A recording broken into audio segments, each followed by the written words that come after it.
This is the fourth video in the series on the rise and fall of classical civilization. And today we're going to be talking about this book, the Odyssey, which is another book by Homer, another one of the classic works that had such a great influence on the age of reason when classical civilization was coming to birth. Now let's start off by looking at the opening lines of the book. We're going to be talking about book 1 today. We'll spend a couple videos talking about the Odyssey, maybe 2 or 3 in total. So here's how it starts out. Sing to me the man Muse, the man of twists and turns, driven time and again off course. Once he had plundered the hallowed heights of Troy. Many cities of men he saw and learned their minds. Many pains he suffered, heart-sick on the open sea, fighting to save his life and bring his comrades home, but he could not save them from disaster, hard as he strove. The recklessness of their own ways destroyed them all. The blind fools, they devoured the cattle of the sun, and the sun god wiped from sight the day of their return. So, Odysseus, after 10 years of fighting in the Trojan War, he heads home with the men who had come with him and are part of his fighting force, and they have this great difficulty making it home. And that's what this is all about here, these opening lines. What a great difficulty he had in arriving home. And we're told right here that he's the only one who's going to make it. The rest of the men are killed at sea. And book 1 is beginning with this, the great difficulties of the man. And we could think of this as wrestling in a way with the problem of suffering. Why is there suffering in the world? It's a little bit different than in the context of theism, because in theism it's, if God is all good and all powerful, why is there evil in the world? Here the gods are not all good and all powerful, but they're supposed to care about humans. They're supposed to have their interests in mind, and especially somebody like Odysseus, who's one of these great men, you'd think the gods would show some concern. So that's a initial problem here, is where are the gods? And we get this answer. By now, all the survivors who had avoided headlong death were safe at home, escaped the wars and waves. But one man alone, his heart set on his wife and his return, Calypso, the bewitching nymph, the lustrous goddess, held him back, deep in her arching caverns, craving him for a husband. But then, when the wheeling seasons brought the year round, that year spun out by the gods when he should reach his home, Ithaca, though not even there would he be free of trials, even among his loved ones, then every god took pity except Poseidon. He raged on, seething against the great Odysseus till he reached his native land.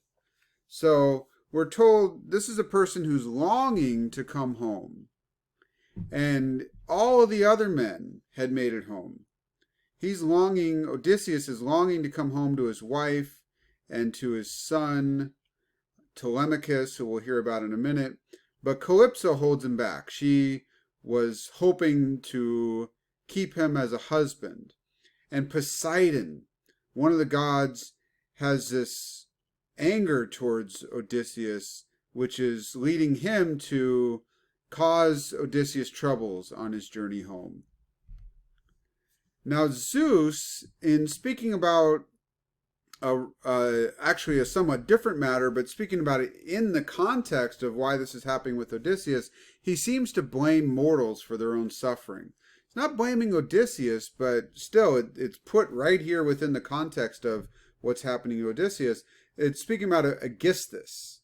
Recalling Aegisthus, Zeus harangued the immortal powers. Ah, how shameless the way these mortals blame the gods. From us alone, they say, come all their miseries. Yes, but they themselves, with their own reckless ways, compound their pains beyond their proper share.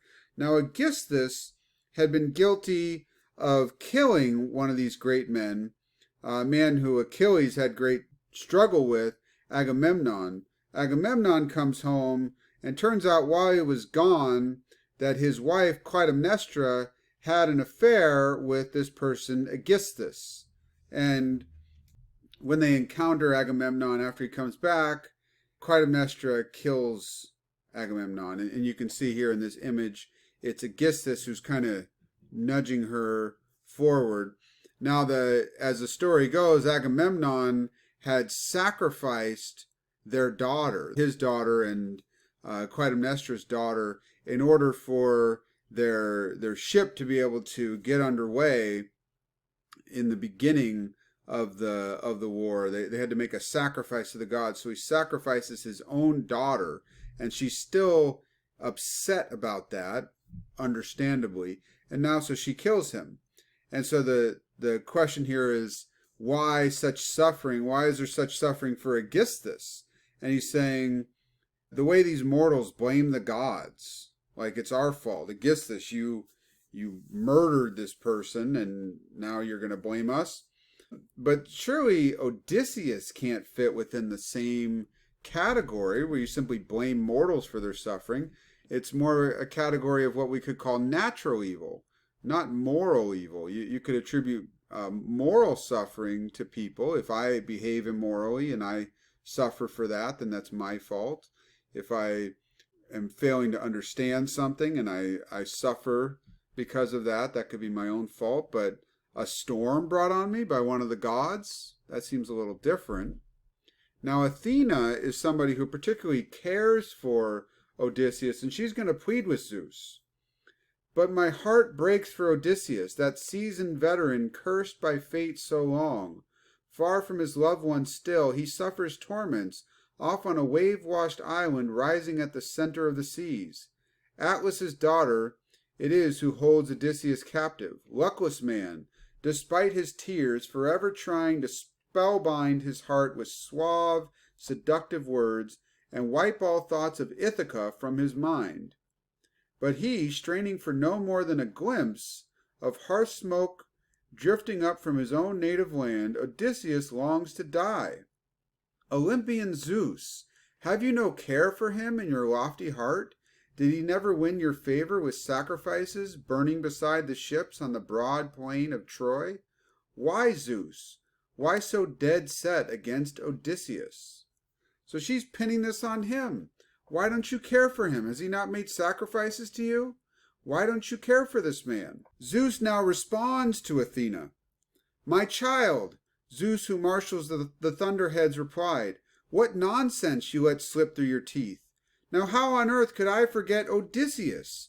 Great Odysseus, who excels all men in wisdom, excels in offerings too, he gives the immortal gods who rule the vaunting skies.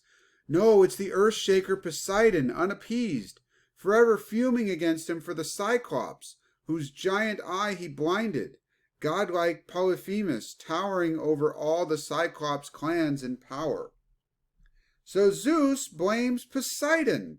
It's this other god's fault. Zeus doesn't have the power to stop Poseidon, so Zeus apparently is not all-powerful, and he also speaks about his child, Athena, who is born just like a human is born, has a beginning, clearly not eternal, which means that her power must be limited. She's not the greatest power in the world. The greatest power is going to be whatever is eternal, which isn't Zeus, which isn't Zeus's father Kronos. What is eternal? That question is not being dealt with. It's not being addressed here. It's not being thought of, not considered. This passing the blame to Poseidon really means that you can't rely on Zeus. Zeus doesn't have the power, and neither does Athena. They're just more powerful than humans are, not all-powerful beings. Further response, but come, all of us here, put heads together now, work out his journey home so Odysseus can return. Lord Poseidon, I trust, will let his anger go. How can he stand his ground against the will of all the gods at once, one god alone? So Zeus's response is, let's get all the gods together and we'll try to make something happen for Odysseus. So in a way, it is an answer to why they're suffering. It's because the gods have limited power. They're not all-powerful. They didn't create the world.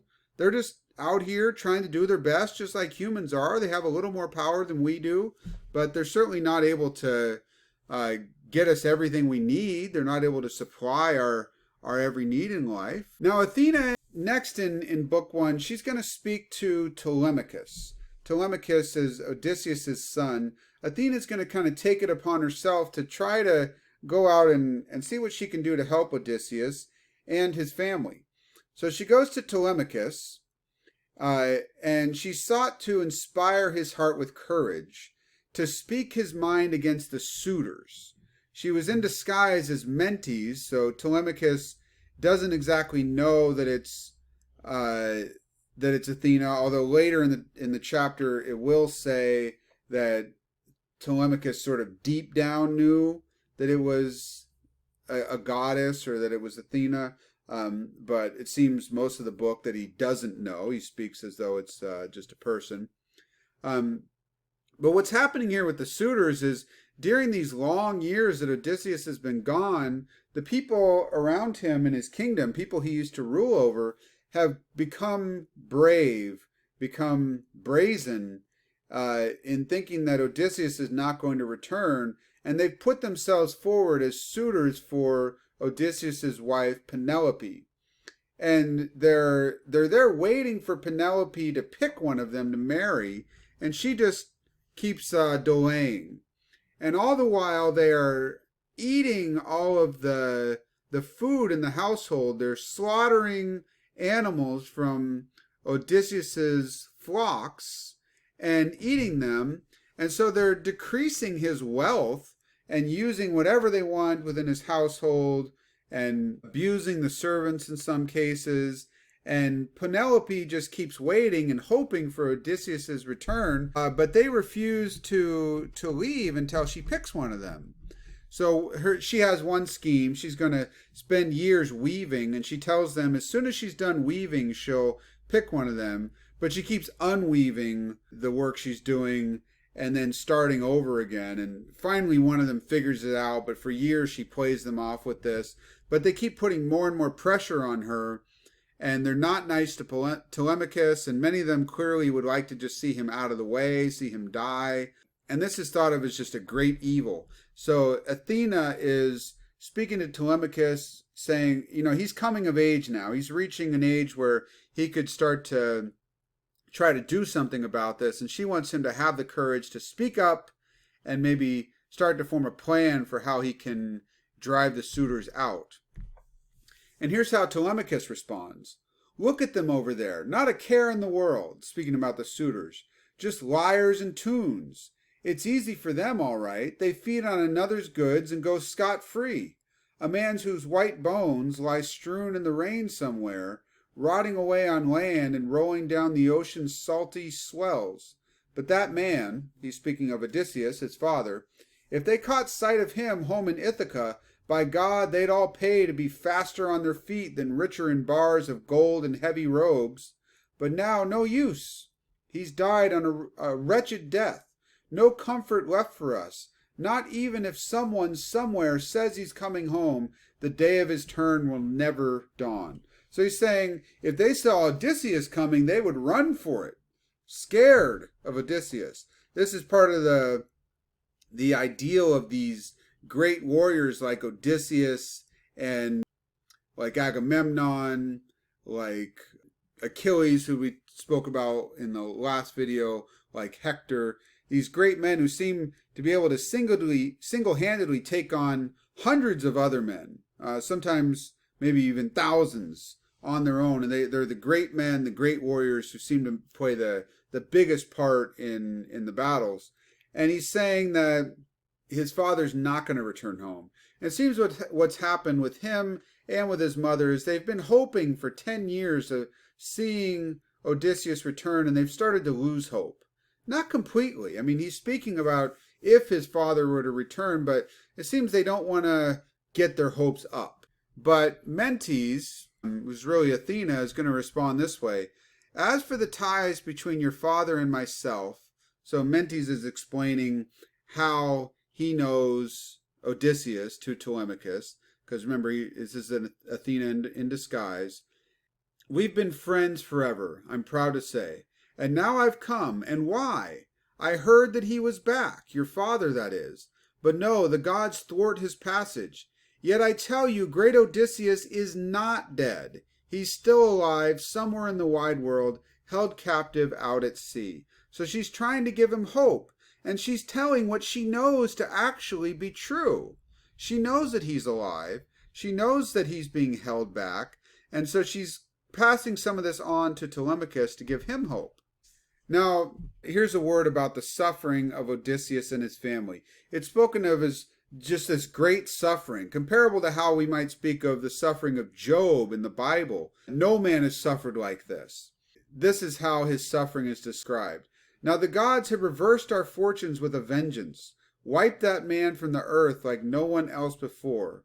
I would never have grieved so much about his death if he'd gone down with comrades off in Troy or died in the arms of loved ones, once he had wound down the long coils of war. Then united Achaea would have raised his tomb, and he'd have won his son great fame for years to come. But now the whirlwinds have ripped him away. No fame for him. He's lost and gone now, out of sight, out of mind. And he's left me tears and grief. Nor do I rack my heart and grieve for him alone, no longer. Now the gods have invented other miseries to plague me. So this is, of course, Telemachus speaking, and he's speaking about all the suffering of his father, and that if only he knew he was dead and they could bury him and move on with their lives, that they could have some kind of peace. And having a burial was important back then. It was very important to the Greeks that a person get a proper burial, because that was supposed to matter for their afterlife. And that's one of the things we're going to want to consider in this book is, what exactly was the view of the afterlife? What sort of hope is there? In the book of Job, that's something that Job will speak about, is the afterlife. I know my Redeemer lives, and I myself will see him. I myself, in the flesh, I will see my God. He has a hope in knowing God, and that will come to fulfillment, and his suffering will come to an end, and he will be able to achieve the good.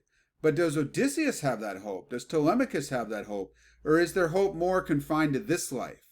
And there's an afterlife, but I think we'll see it's a rather unpleasant afterlife. But still, they think of it as important to bury a person for the sake of their afterlife. Otherwise, it's going to be worse.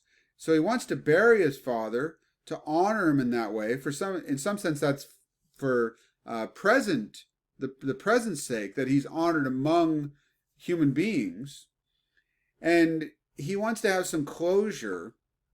But now the gods have invented other miseries, particularly the miseries connected with these suitors who are humiliating him and his mother and won't go away and are forcing themselves that Penelope has to marry one of them. And they seem to want to take Telemachus out of the picture, and they'll even speak about that, about killing the heir, so that one of them can steal Odysseus' kingdom. So now we hear talk of vengeance. Telemachus to Athena, still disguised as Mentes, of course. Why, any man of sense who chanced among them would be outraged seeing such behavior. Shameful, brimming with indignation, Pallas Athena broke out, "Oh, how much you need Odysseus, gone so long! How he'd lay hands on all these brazen suitors, if only he would appear now! If only that Odysseus sported with these suitors, a blood-wedding, a quick death would take the lot. True, but all lies in the lap of the great gods, whether or not he'll come and pay them back here in his own house." Telemachus to the suitors now. "But I'll cry out to the everlasting gods and hope that Zeus will pay you back with a vengeance, all of you, destroyed in my house, while I go scot-free myself." So there's a longing for vengeance. He has this longing. She has this longing. And in speaking about it, she's even sort of reprimanding Telemachus and trying to spur him on, encourage him. If he were here, if Odysseus were here, he would get vengeance. So what are you doing? Why are you just watching? She's trying to spur him on, encourage him. Though I'm not sure Athena thinks that Telemachus can do this on his own, but wants to inspire him, give him a sense of courage and a desire and a sense of confidence that he can do this and should do this. But this vengeance is really a big part of the story. That the way to think about the suffering is that the suffering is all going to be somehow worth it, or in the end it'll be resolved, the reason why the suffering is happening, or somehow it'll all make sense because he suffered for many years, and Telemachus and Penelope, his child and his wife, suffered, but in the end he got vengeance on them.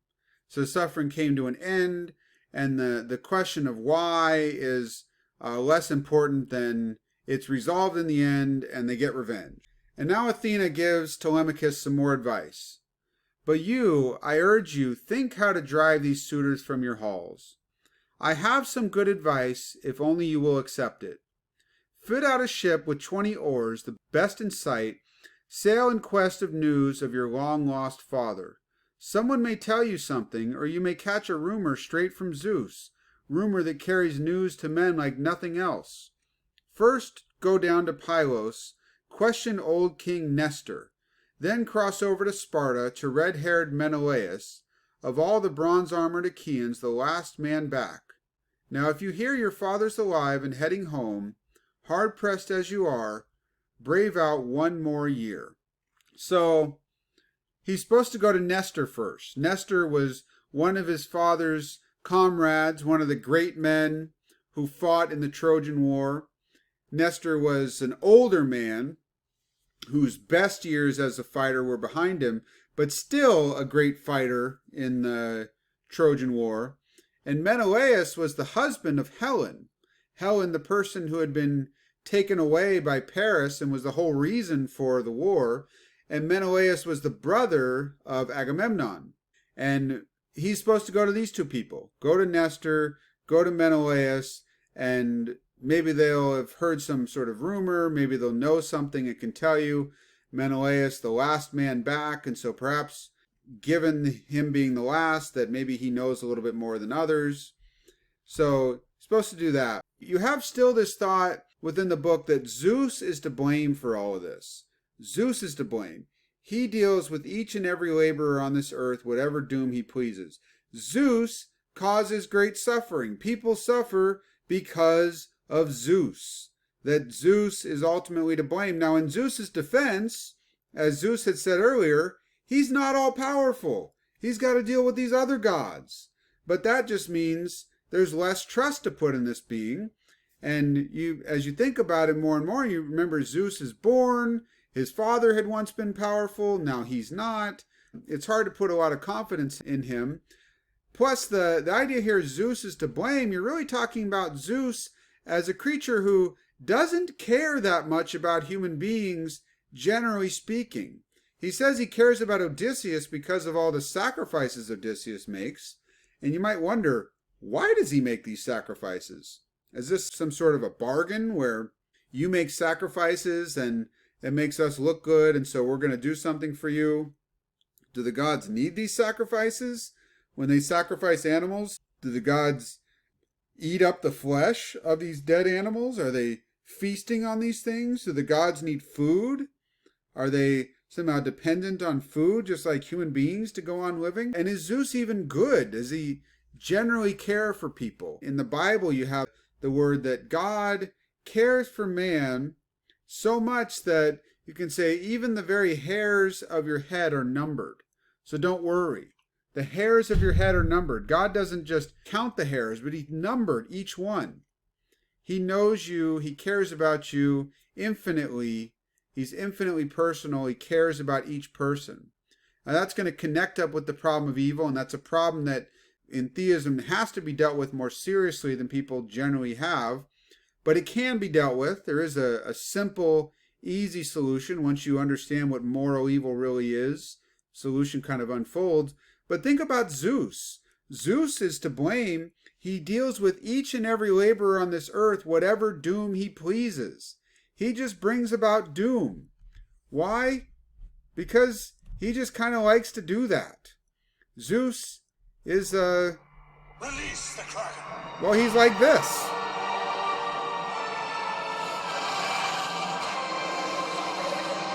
He's going to release horrible creatures like this to go out and wreak havoc on the earth. And why? That's just kind of what he does. He says that in the Iliad.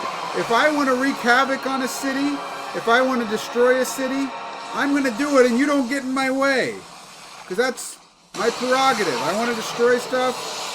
You just kind of let me do it. I like to cause damage. So Telemachus is aware of this. He's aware of the fact that Zeus just likes to cause havoc. So he's trying to explain to his mom, Mom, it's not anyone's fault but Zeus. Zeus is bringing the suffering. And that's based on understanding. It's not a lack of faith. It's not a lack of understanding. He understands how it works. So the connection here with Zeus and the suffering is a really close one. Zeus can't do anything about it, and Zeus also inflicts suffering just because he likes to. Now we'll continue talking about the Odyssey in our next video. Thank you very much.